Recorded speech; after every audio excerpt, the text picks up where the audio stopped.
Olá, sejam muito bem-vindos e bem-vindas. Hoje vamos falar um pouco sobre a linguagem como ferramenta de construção do pensamento e da identidade, sua importância na construção dos conceitos científicos e o papel da mediação do professor na promoção de uma educação inclusiva e significativa. A realização desse vídeo trata-se da atividade avaliativa do módulo 2 do curso de Aperfeiçoamento de Educação Especial na Perspectiva da Educação Inclusiva, que tem como tema Desenvolvimento Humano, Ensino e Aprendizagem na Perspectiva da Educação Inclusiva. Vamos à apresentação do grupo. Eu sou o Rodrigo Celestino, licenciado em Ciências Biológicas, e esses são os meus colegas. Meu nome é Lucas Salles e eu sou licenciado em Matemática. Eu sou Joyce Ferreira, sou agente de apoio ao desenvolvimento escolar especial na Prefeitura do Recife e estudante de Pedagogia. Muitas vezes, quando pensamos em linguagem, pensamos nela apenas como meio de comunicação. Mas, na perspectiva de Vygotsky, professor e psicólogo russo que criou a teoria histórico-social, a linguagem faz parte da construção da nossa subjetividade. Ou seja, é através da linguagem que organizamos nossas ideias, que atribuímos significado ao mundo e nos relacionamos com ele, que damos sentido às nossas experiências, que construímos nossa identidade e pertencimento cultural.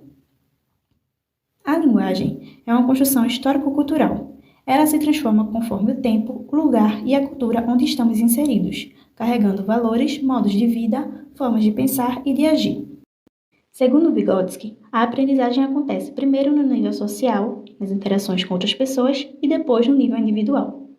Para ele, o ser humano interage com o mundo de forma indireta, por meio de um processo de mediação.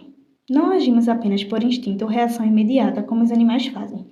Em vez disso, nós usamos ferramentas culturais para entender, interpretar e transformar o que está ao nosso redor. A zona de desenvolvimento proximal, que foi esse conceito que Levi-Strauss criou, e ele se refere justamente a essa distância entre o que uma pessoa é capaz de fazer sozinha e o que ela pode realizar. Então, realizar com a ajuda de outra pessoa, tá? E essa pessoa mais experiente, como um professor. Então, na educação inclusiva, né, a zona de desenvolvimento proximal, ela é fundamental porque reconhece que todos esses estudantes, eles aprendem em ritmos e modos diferentes e que o apoio adequado pode potencializar suas capacidades. Aqui a gente pode pensar até no ADI, no ADEE ou no profissional de apoio escolar.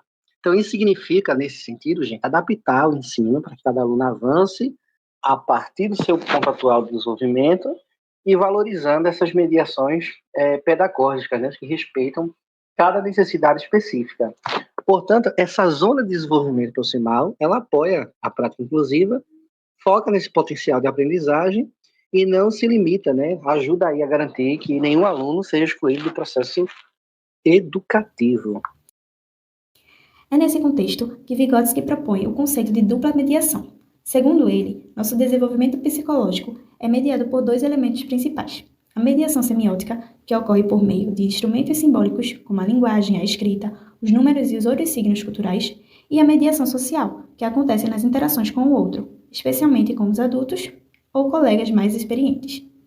É a partir dessa combinação entre as ferramentas simbólicas e o convívio social que a criança internaliza conhecimentos, transforma suas formas de pensar e desenvolve as funções psicológicas superiores. Mas o que são essas funções superiores? São habilidades mentais complexas que não surgem sozinhas, nem de forma biológica. Elas são construídas ao longo do tempo, a partir da experiência cultural e da interação com o outro. Quando falamos na construção do conhecimento, é importante destacar a diferença entre os conceitos espontâneos e os científicos, segundo Vygotsky.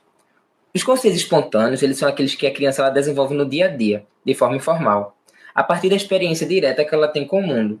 Já esses conceitos científicos, eles são aprendidos na escola, de uma forma organizada, com a ajuda do professor, e elas também exigem uma organização lógica e reflexão. Por exemplo, no dia a dia, uma criança ela pode saber que cachorro e gato são animais, porque ela convive com esses bichos e ela reconhece eles. Esse é o conceito espontâneo. Ele é baseado na experiência direta e no que ela observa no nosso cotidiano. Já o conceito científico da palavra animal, ela envolve outras características, que são características específicas. Por exemplo, como ele é um ser vivo, como ele se alimenta, sabendo que ele respira, ele se reproduz e ele pertence a um determinado reino. Na escola, a criança ela aprende essas definições, ela aprende sobre classificações e também aprende as diferenças entre os animais, ampliando assim o conhecimento inicial que ela tinha. Em resumo, tudo isso mostra como os conceitos de Vygotsky, como a mediação, os conceitos científicos e a zona de desenvolvimento proximal, ela tem um papel essencial na construção dessas práticas pedagógicas. É fundamental a gente entender que esses conceitos eles têm muita aplicação no dia a dia da sala de aula. Por exemplo, como pensamos na dupla mediação, sabemos que o aprendizado ele acontece não só pelo uso da linguagem e outros signos, mas também ele acontece pela interação entre o aluno e o professor, ou até com os colegas. Quando o professor ele oferece mediação, por exemplo, ao propor desafios para serem superados, ele cria aí condições para que o estudante ele avance em seu desenvolvimento cognitivo. Essa mediação aí, ela pode acontecer por meio de perguntas, de exemplos, de explicações, de uso de recursos visuais, para tornar esses conceitos mais concretos e próximos da realidade do aluno. Assim, esses conceitos científicos, como essas noções sistematizadas, né, da disciplina, eles se articulam com os conceitos espontâneos que esses estudantes eles já têm da vida cotidiana. Por exemplo, em um curso técnico, um instrutor ele pode usar uma animação mostrando o funcionamento do equipamento. E, ao mesmo tempo, ele pode convidar os alunos a comparar isso com situações que eles já tenham no trabalho, que eles já conhecem nesse trabalho. Essa conexão com a realidade do aluno, ela fortalece a compreensão e permite que esse conhecimento ele seja construído de uma forma significativa e de uma forma inclusiva, respeitando o tempo e os saberes que esse aluno já possui. E para finalizar, a gente trouxe uma tirinha em que há uma professora e um aluno caminhando lado a lado. A criança pergunta: "Você vai segurar minha mão?" A professora responde: "Não, você precisa das mãos livres. Vou seguir ao seu lado." A criança pergunta: "Qual caminho eu sigo?" A professora responde com outra pergunta: "Qual te fascina?"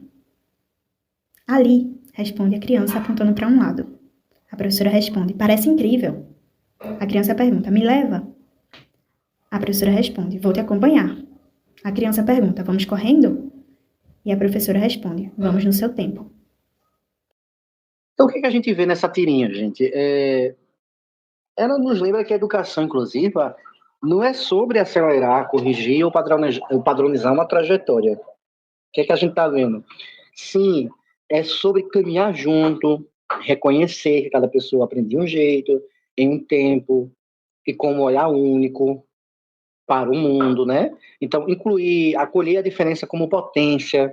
É por isso que a gente está falando sobre esse tema hoje, porque a gente precisa mediar, escutar com afeto, com respeito, singularidade, cada estudante. Bom, por hoje é isso. Espero que esse vídeo tenha ajudado você a compreender um pouco mais sobre a importância da linguagem para além da função comunicativa, da mediação e da construção dos conceitos na aprendizagem. Esses elementos são essenciais para construirmos uma educação que respeite as diferenças, promova o aprendizado de forma significativa e esteja alinhado com o cotidiano dos nossos alunos. Obrigada por acompanhar até aqui. Até a próxima!